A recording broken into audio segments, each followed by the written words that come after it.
Okay. Okay.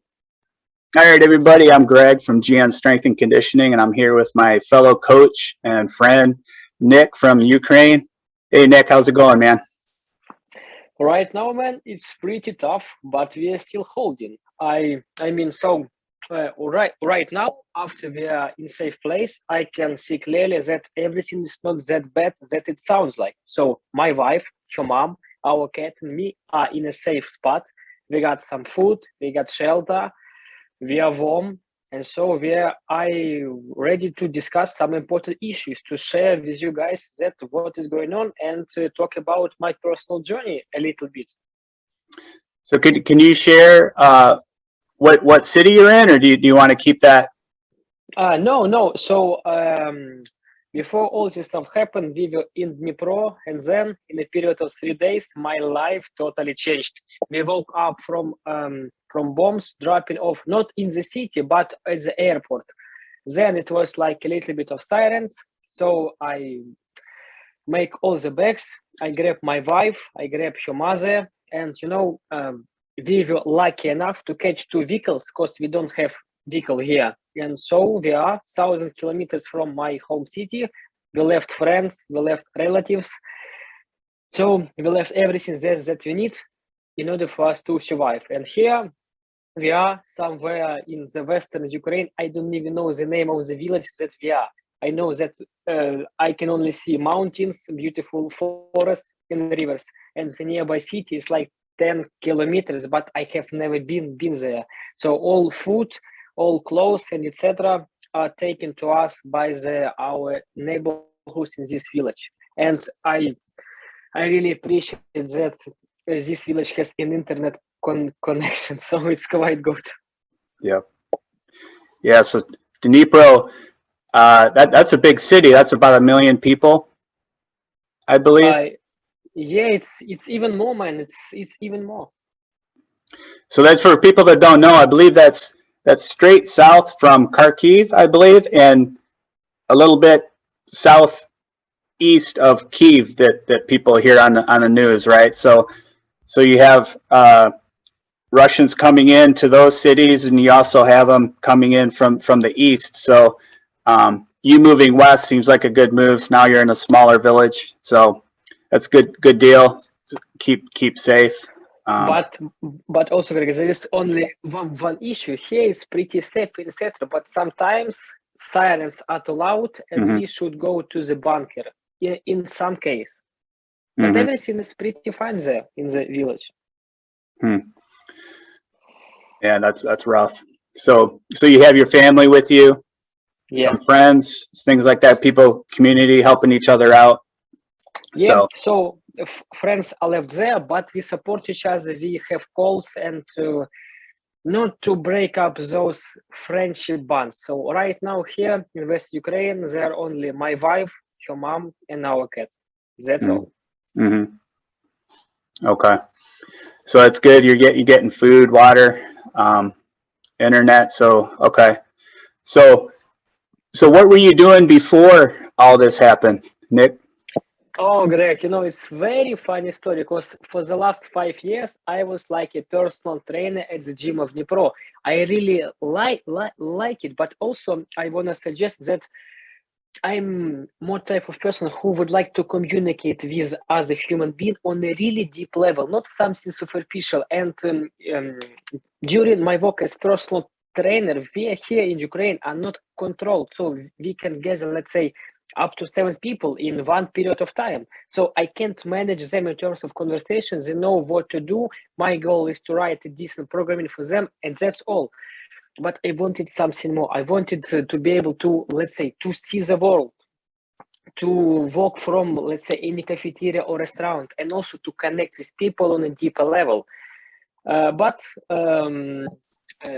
stuff has changed when the war has begun. So right now, I am pursuing my dream of become nutritional coach to find a flexible job. And during this time, war is happening right on the east of Ukraine. So I wanted to do the following thing.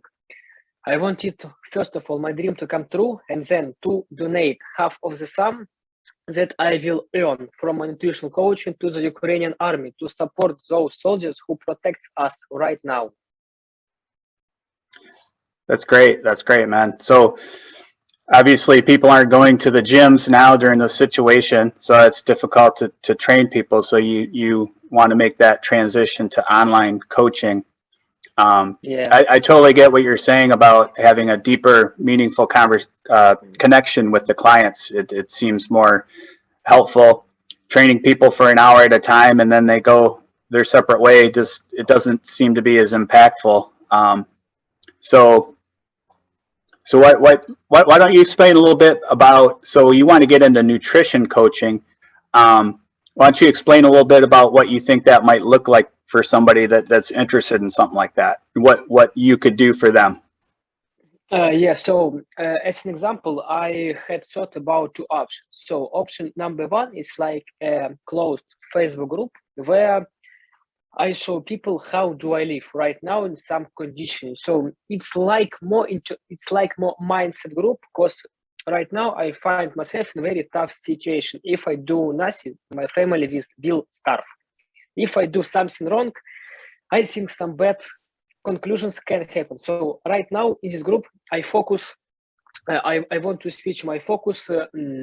Let's say not to train body, but also train mind and train spirit. So the main goal of this group is to make shift in terms of mindset. So in order for people to understand that their most powerful weapon is their mind, and when they make a decision, they can achieve anything, but they need to take action. Only action creates changes. So it's like so I post some videos of workouts and etc. And also I want to give credit to Brett Contreras, a glute guy. I bought his book, Strength Training, Calisthenics, Body Weight. So here in this village, I don't have any gyms. I don't have even sandbags. I don't have any bricks. So right now I should only use my body weight in order for me to stay in shape and also in order for my emotional and cognitive health too. So this group should focus on those things. And for those people who would like to pursue my coaching, I wanted to create something very special for each and everyone. It's like a VIP coach. So the main goal of this coaching is to make life of my client easier. So we make a model which is GSPA. It's like goals, skills, practices, and action. So my goal is to figure out what does a person want, and then from goal to action, and action should be the easiest for person as possible in order for them going to the progress and see it. And even if the progress is bored, it's still progress. So right now my main focus should be on my clients. That's why it's like a VIP coaching offer, because I make a life of my clients easier.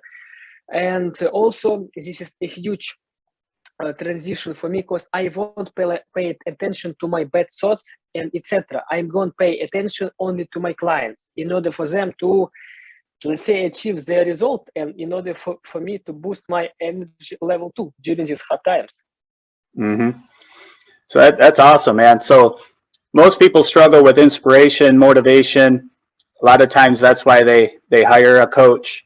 So you're in a perfect situation. You're really taking away people's excuses. So you're showing people that you're living through it.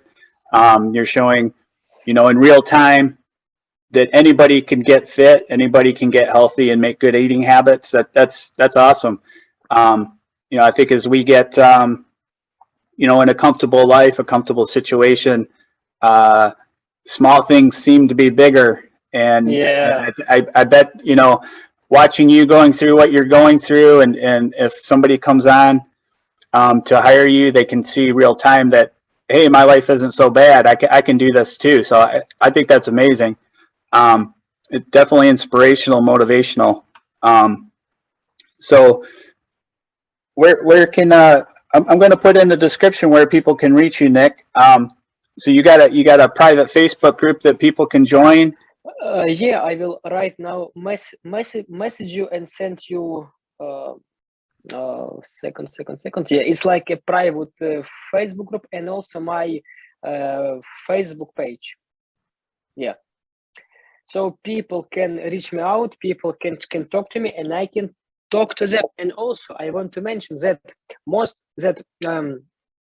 I work with a client through the psychology of change. So it's totally normal. As a person feels like ambivalence and resistance, I won't push it. My goal is to understand them, to connect with them, and just give them tools. I won't be able to do every job for them because right now, first of all, I am on distance, and second of all, this is war, and I should take care of my family too.